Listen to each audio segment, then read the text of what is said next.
Fobaproa informa. Hay 3 tipos de deudores: los que cumplen, los que no pueden pagar y los que abusan. El gobierno apoya a los que lo necesitan. La ley debe castigar a quienes lo merecen. En realidad parece que no sabemos todos todo lo que quisiéramos saber de esto del Fobaproa.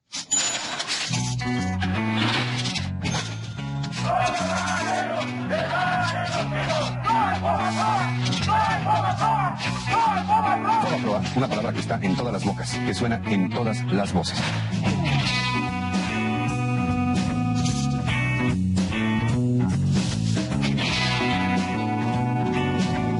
Mira, el Fobaproa es una historia terrible. Más de 100,000 millones de dólares. Más de 1 millón de millones de pesos que tiene que pagar el pueblo de México. La deuda actual son aproximadamente 700,000 millones de pesos.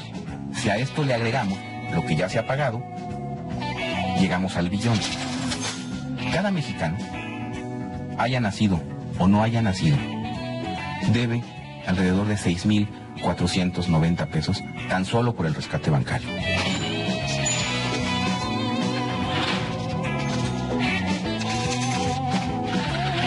En 1995 los bancos estuvieron a punto de quebrar. Las malas decisiones del gobierno de Zedillo provocaron una gigantesca crisis y quienes teníamos créditos ya no pudimos pagar. El gobierno rescató los bancos a través del Fobaproa, pero mucho de ese dinero no lo necesitaban los bancos o fue usado tramposamente por los que eran sus principales dueños. Hay que recordar que en la década de los 80, pues el presidente López Portillo había estatizado la banca. He expedido en consecuencia 2 decretos. Uno, que nacionaliza los bancos privados del país. A raíz de los 90, pues se hace un programa para devolver, para reprivatizar y vender otra vez los bancos a la iniciativa privada. Salinas entregó los bancos a gente cercana a él y a gente que no tenía experiencia en el manejo de la banca. Un banquero en aquel entonces expresó: yo que siempre soñé con robarme un banco y ahora me lo entregan para que yo lo maneje. Un banco, pues, capta recursos y presta dinero, pero el dinero que presta no es de él, es lo que capta de los depósitos de la gente. Entonces, por obligación, todos los bancos tienen que tener un seguro de depósito. Es decir, tienen que tener un seguro por si quiebran, para que haya alguien que les devuelva el dinero a la gente, porque finalmente están prestando el dinero de la gente. El Fobaproa era eso, era el seguro de depósito de los mexicanos, y era un seguro, era un fideicomiso privado que administraba el Banco de México y que los recursos provenían de los propios bancos. El Fondo Bancario de Protección al Ahorro protege tu economía y el futuro de nuestros hijos. Fobaproa, protección al ahorro. Los bancos empiezan a operar ya como privados, entonces le abren la llave al crédito y empiezan a ofrecer todo tipo prácticamente de créditos. Que si yo iba a comprar un banco, pues no aportaba mi dinero para comprarlo, sino simplemente le pedía crédito a otro banco. Eran créditos quirografarios, es decir, el poder de la firma. O sea, nada más firmando.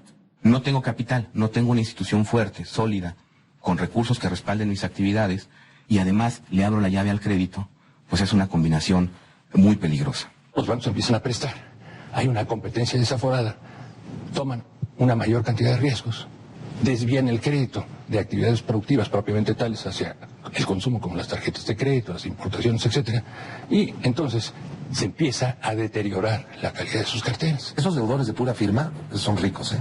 No son clase media, no. Esos ricos que nada más firmaron y les dieron el crédito, se les revolucionó también el crédito, pues no pagaron. Eso no pagaron nada.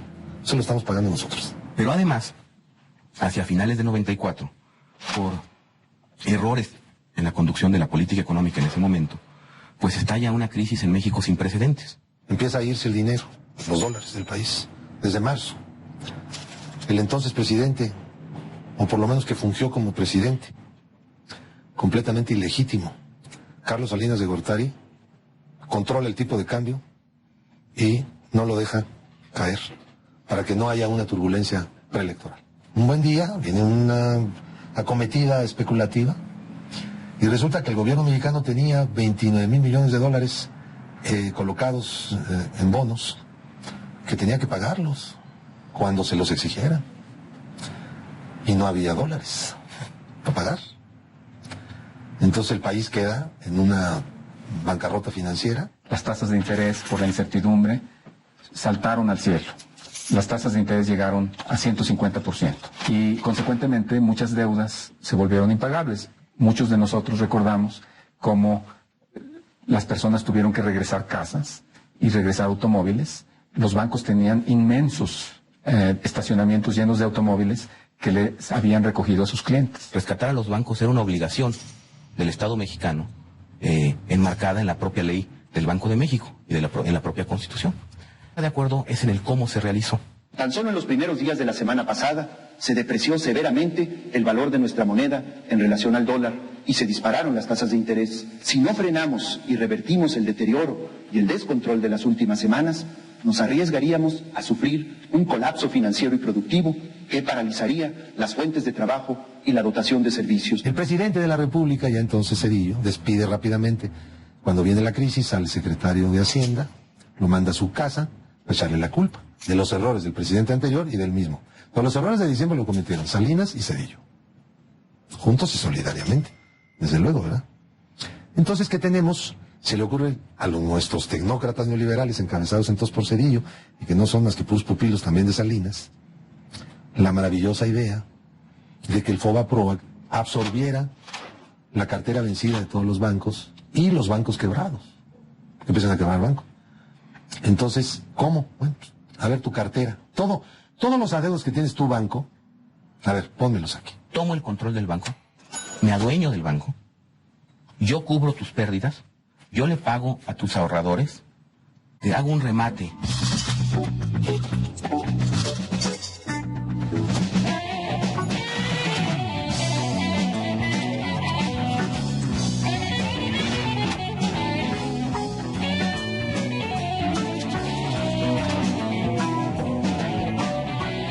Sin embargo, había otros bancos que, ya sea porque estaban bien o estaban más o menos bien, o los análisis en esa época decían que era viable que siguieran existiendo, que siguieran funcionando, el FOBAPROA concibió un programa que se llamó Capitalización y Compra de Cartera, que además, paradójicamente, es la parte más ilegal del rescate bancario. Entonces el gobierno le decía: yo te voy a pagar el crédito que diste. Nada más que el gobierno no tenía dinero. Entonces le firmó un pagaré. Esto no era obligación del seguro de depósito. Ya estaba haciendo algo para lo que no fue diseñado. Pero ¿qué sucedió? Que los bancos ponían o le entregaban, le cedían al gobierno, pues la cartera más emproblemada y más chatarra que tenían en términos populares. Así se dice, la cartera la que no valía. Así, muy pronto, y con la mayor desvergüenza, comenzaron a meter al FOBAPROA todo tipo de créditos incobrables, basura y chatarra para aprovechar la buena disposición de pagarlos. Un ejemplo susísimo fue el de los créditos relacionados, es decir, créditos que los banqueros desde sus bancos se prestaban a sí mismos como empresarios y que empezaron a inflar monstruosamente la panza enorme del FOBAPROA. ¿Cuánto debe? Correcto. Pues yo tengo en mis cifras alrededor de 120 a 150 millones de dólares. Esas son las cifras que yo tengo de lo que es adeudos. Los únicos dos procesos penales por los que estoy sujeto son, uno, un crédito que le dio Banpaís a una empresa de aerotransportación para comprar unos aviones y que estos aviones no existían y que la empresa no existía. ¿De quién es esa empresa? Es una empresa nuestra. ¿Usted se prestó solito? ¿De su propio banco? Del propio banco. ¿Usted banquero se prestó? No, yo no me presté. Pasó por los cánones que tenía que pasar, por el Consejo de Administración, por los comités de crédito. Sí, pero todos eran sus cuates. No sabíamos de qué tamaño era esto, porque no habían dado información. Y empezamos una lucha para que nos informaran cuánto debíamos sin saberlo. ¿Me entiendes? Como pueblo, pues. La pregunta que se ha hecho insistentemente en este recinto el día de hoy, yo la retomo. ¿A cuánto ascienden el día de hoy los pasivos totales brutos del FOBAPROA, ciudadano secretario? ¿A cuánto ascienden los pasivos al día de hoy del Fondo Bancario de Protección al Ahorro, conocido como el señor FOBAPROA? Lo que se tiene que hacer es aplicar la cifra de 552,000 y multiplicarla por la tasa de interés promedio por los meses que han transcurrido. Me limito a reiterarle la pregunta que se ha formulado en reiteradas ocasiones. ¿A cuánto ascienden, señor secretario, al día de hoy los pasivos del FOBAPROA? Se ha dado la totalidad de la información que necesitan ustedes. No se trata de venir aquí a hacer un circo. Si usted no sabe cuánto debe o no ha hecho bien el cálculo, Le voy a prestar esta computadora para que en el tiempo de mi intervención haga los cálculos que usted requiera. Señor secretario, pues si no hace calculadora, aunque sea que sea lápiz. No contesta usted. No contesta. Tenemos un secretario de Hacienda irresponsable, porque ni contesta preguntas ni responde de sus hechos. Y en 1998, ahí mete como que no quiere la cosa Zedillo 2 iniciativas, con toda la idea de que los diputados no se dieran cuenta que estaban aprobando. Y era la liquidación del Fobaproa, es decir, vamos a desaparecerlo, vamos a crear 2 organismos. Uno que administre los activos, lo que quedó de esta chatarra, y otro que administre la deuda. Pero para poder hacer eso, tenemos que reconocer esta deuda como deuda pública. La Cámara de Diputados empieza a analizar esta iniciativa. Y yo recuerdo muy bien, porque había reuniones que yo presenciaba, que dijeron, no, esto no. Vamos a hacer una ley. De estas 2, vamos a hacer una sola institución. Que va a ser el hijo del Fobaproa, digamos, la continuación del Fobaproa. Y le vamos a llamar Instituto de Protección al Ahorro Bancario, el IPAP.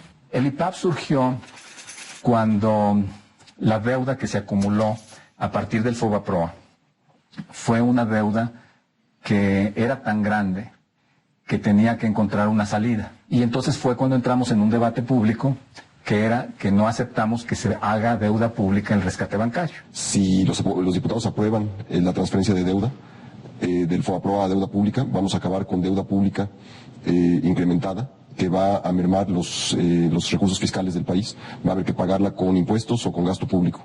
El PAN decidió cooperar con el PRI para encontrar un compromiso de salida.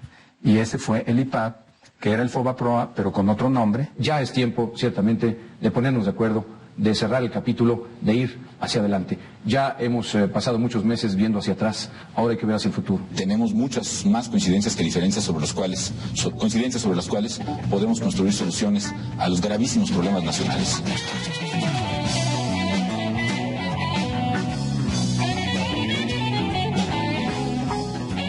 Y el PAN, como Calderón se lo hizo saber muchas veces directamente a López Obrador, dijo que los mexicanos no iban a cargar con esa deuda porque era inconstitucional. Ese era el planteamiento del PAN y de Felipe Calderón. En Acción Nacional queremos que la gente viva mejor. Por eso hemos preparado una solución responsable e integral al problema de Fobaproa. Evitaremos los abusos de quien sí tiene con qué pagar y no lo ha hecho. Repentinamente aparece Vicente Fox en spots de televisión conminando a los diputados a aprobar el Fobaproa. Juan y María pidieron prestado para una casa.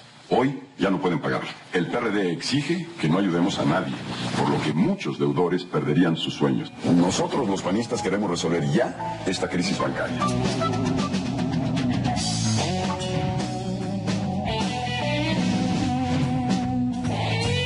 Y al final de cuentas, todos se alinearon. Por ejemplo, Roberto Hernández de Banamex le da dinero al PRI, le da dinero al PAN. Roberto Hernández fue un gran promotor de la campaña foxista, por debajo del agua, porque tenés 2 veladoras prendidas, pero la banca apoyó mucho a Vicente Fox en el 2000, entonces tiene un compromiso ahí muy marcado. No los puede atacar directamente. Perdería mucho apoyo, y de hecho el PAN podría perder apoyo para la próxima elección. ¿El director del Banco Nacional de México está de acuerdo que quien la hizo la pague? Desde luego que sí, yo creo que toda la información que tenemos al respecto puede poner muy claro los números y las personas que han participado. Cuando gana el presidente Fox, le da su casa o una oficina en Las Lomas para que despachara, ya como presidente electo. Y el primer descanso del presidente, su vacación después de la elección de julio, la pasó en una isla que tiene Roberto Hernández, del Caribe.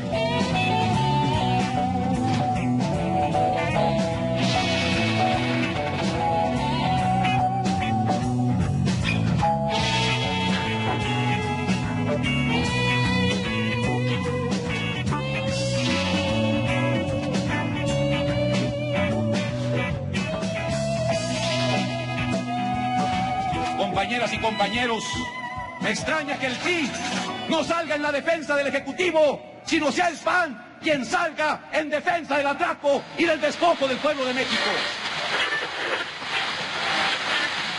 Ya lo vamos a ver ahora en noviembre con quién van a votar ustedes. Pero vamos. Es muy sencillo. Pero no es así de sencillo. Sí, a mí me habló el señor Gurría y me dijo, ya hay un acuerdo con el PAN básicamente para resolver el asunto del FOBAPROA. Y ustedes acordaron con el gobierno resolver el asunto del FOBAPROA sin castigo a los responsables y sin que estén las auditorías. A ver, nosotros no vamos a aprobar el FOBAPROA, Andrés Manuel. Bueno, primero los panistas y los priistas en la Cámara de Diputados hicieron una ley, la ley del IPAF, en donde obviamente pretendían sepultar, enterrar el asunto del FOBAPROA y con ello enterrar los crímenes contra la economía nacional y los crímenes contra la economía popular. Y entonces crearon la ley del IPAF. Los dos partidos políticos que representan los intereses del gran capital financiero y bancario pretenden legalizar lo que a todas luces ha sido ilegal. Los legisladores del PRI rechazamos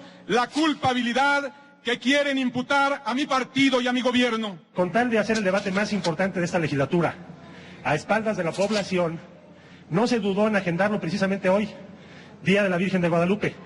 Tal vez con la esperanza de que el fervor religioso de nuestro pueblo va a impedir que se entere de lo que se pretende consumar en su contra. El PAN no ha hecho aquí más que una cosa: hacer viable el proyecto más antipopular de pasarle al pueblo toda la deuda del FOBAPROA. El instituto, la estructura, desde el punto de vista legal, financiero y económico, constituye la gran alternativa que ninguno de ustedes tuvo la imaginación ni siquiera de contemplar o prever. Se dice, ya no tenemos frente a nosotros los pagarés del FOBAPROA. Bueno, nada más se le cambiaron de nombre al instituto, las obligaciones están allí. No es nada más cambio de palabras o cosmetería o maquillaje del escenario. Estamos hablando de 100.000 millones de dólares. A lo mejor la cantidad no dice mucho, pero para que se entienda mejor, se trata del saqueo más grande que haya habido en la historia de México desde la época colonial.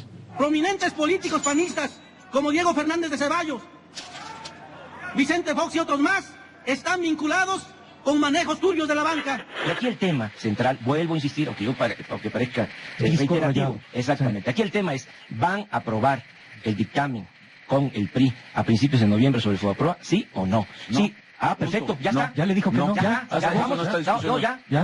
vamos. A nombre del Grupo Parlamentario del Partido Acción Nacional, vengo a hablar con razones, con argumentos a favor del dictamen y del proyecto de decreto por el cual se propone la creación del Instituto para la Protección al Ahorro Bancario. Tenemos la gran oportunidad de empezar a resolver una crisis que se ha vuelto permanente y que pone también, desafortunadamente, en duda los avances políticos logrados en los últimos años.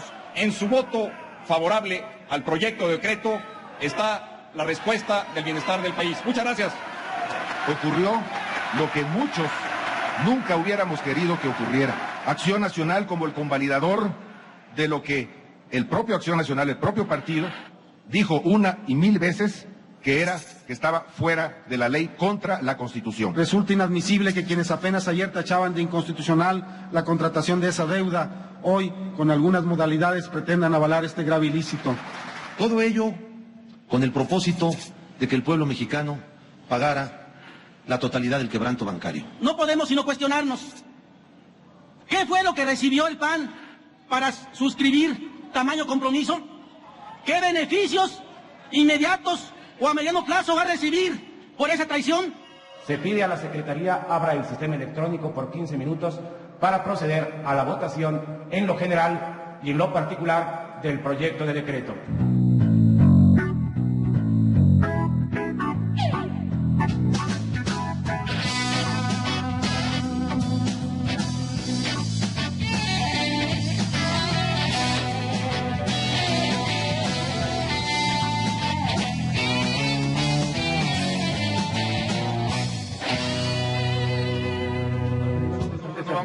Aprobó Andrés Manuel.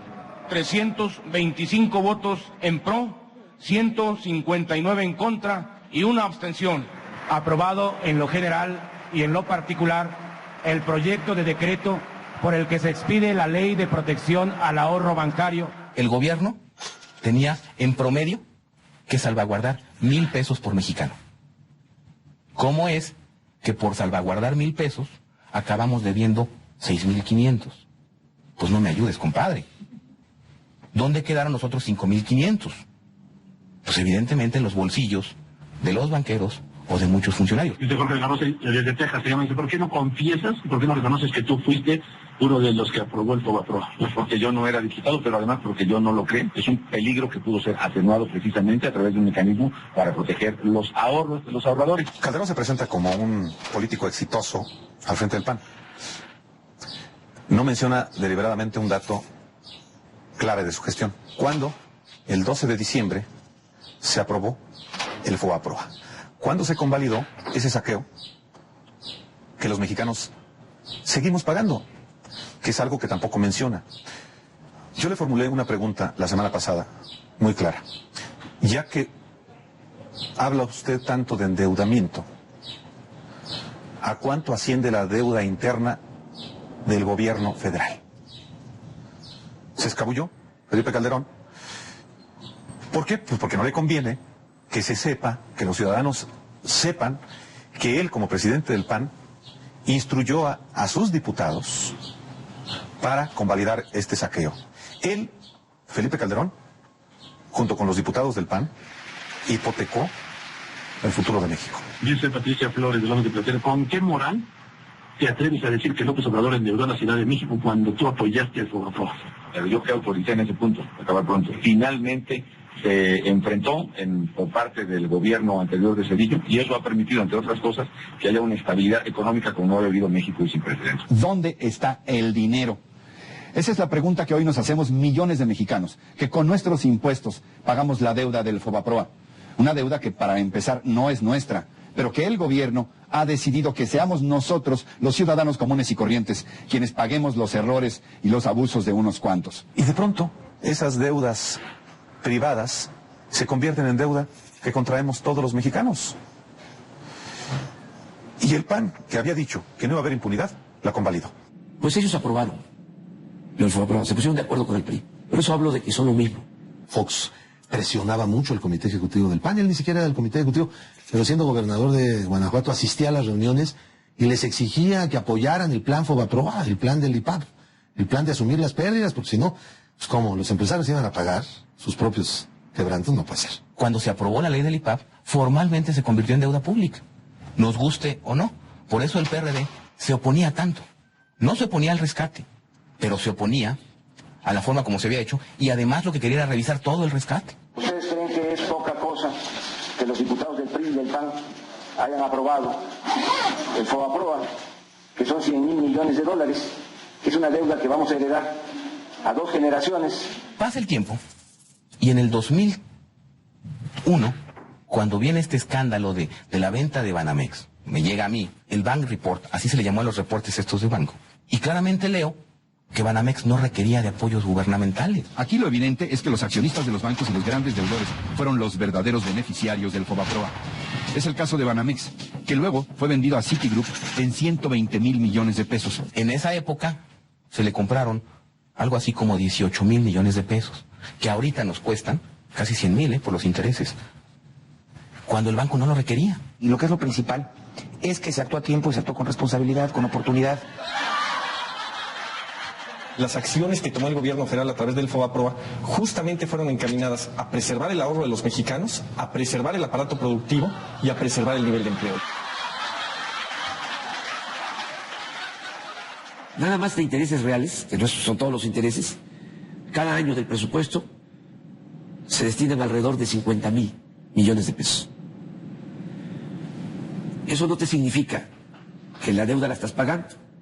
La deuda sigue siendo de 80, de 90,000 millones de dólares. Estamos hablando nada más del FOBAPROA. Los que en realidad fueron salvados pues fueron los dueños de los bancos, que mantuvieron su posición en los bancos y que al cabo de varios años pues fueron vendiendo esos bancos a nuevos dueños. Y lo que estamos haciendo ahora es integrarnos a un campeón global, a un campeón mundial. Vendieron el banco en 12,000 millones de dólares y no pagaron un centavo de impuestos. Pero con algo más grave,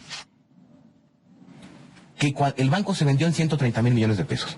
Bueno, los apoyos que en su momento le había dado FOBAPROA al banco ascendían aproximadamente a 73,000 millones de pesos. O sea, el banco valía eso porque el gobierno lo había ayudado. Además, otra cosa reprobable, todo el patrimonio cultural de Banamex. casas coloniales, pinturas, todo esto se iba a Citigroup. Entonces nos parecía absurdo, escandaloso, ofensivo, y todavía sin pagar impuestos. ¿Cómo te lo explico? Si en vez de que Citigroup comprara Banamex, Banamex hubiese comprado a Citigroup, hubiese sido al revés, en Estados Unidos tenían que haber pagado mínimo un 30% de impuestos. Es decir, por una operación de 12,000 millones de dólares, o de 120,000 millones de pesos, tenían que haber pagado alrededor de 30,000 millones de pesos de impuesto. Entonces, cuando estaban queriendo cobrar el IVA en medicamentos y en alimentos, calculaban que iban a obtener 40,000 millones.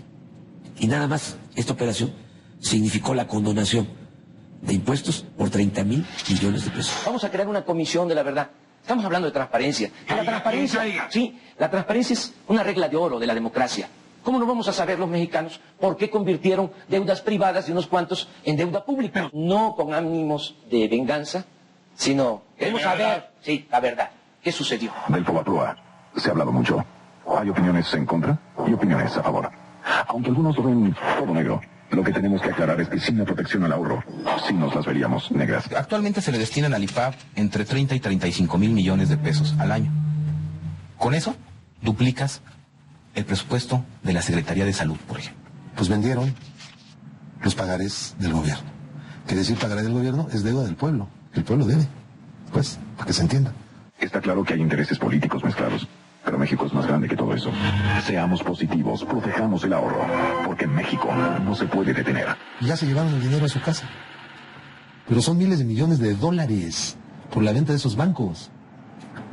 Hicieron el negocio de la vida. Nunca nadie había hecho tan buen negocio en la historia de este país, basado en puros ilícitos. Era mi deber actuar con toda decisión para enfrentar la emergencia. Así se hizo y nunca lo lamentaré. Los grandes corruptos del pasado, del presente y del futuro rendirán cuentas. No habrá para ellos borrón y cuenta nueva. Yo me comprometo a promover ante mi partido y los diputados de Acción Nacional a entregar el número que abre la entrada a la información del Fobaproa. Hemos decidido, los diputados de Acción Nacional y los diputados del Verde Ecologista, el traer aquí para que frente a toda la nación entreguemos aquí a Ricardo Rocha, para que si se juntan los otros 3 números clave para entrar a las listas del Fobaproa, se pueda realizar. Oiga, señor, se ha dicho mucho que la clave del Fobaproa que usted entregó en el debate, en el reciente, en el último, no era la verdadera, que fue más bien como un espectáculo para quedar bien. ¿Sabía usted que no era la verdadera o cuál es el fondo de esta situación? Ese sobre lacrado me lo entregó mi partido, yo lo entregué y lo puse en manos de Ricardo Rocha el día del debate. Una presidencia de la República con valores éticos que olvide la reglita de oro, donde cada presidente protege al anterior. Un informe realizado por la Auditoría Superior de la Federación indica que 80% de los ilícitos del rescate bancario quedaron impunes por omisiones o dilaciones de las autoridades fiscales y la Procuraduría General de la República.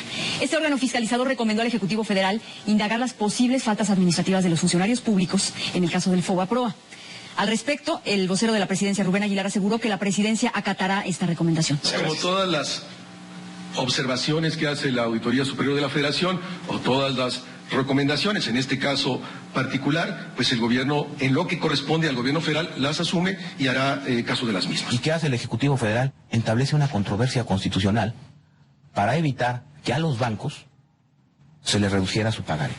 Yo lo entiendo de parte de un banco, pero no lo entiendo del presidente de la República, que debe de velar por el interés público de los mexicanos. Hoy no hay una sola persona, un solo responsable del Fobaproa que esté en la cárcel. Mira, bancos quebrados, banqueros ricos. Quebraron las instituciones, pero ellos la libraron. Todos ellos siguen apareciendo en la lista de los hombres más ricos de México y del mundo. Están muchos. Ahora la pregunta es, ellos están porque alguien los dejó estar. Que esa es la otra parte. ¿Y quiénes los dejaron estar? Pues aquellos que integraron el Comité Técnico del Fobaproa.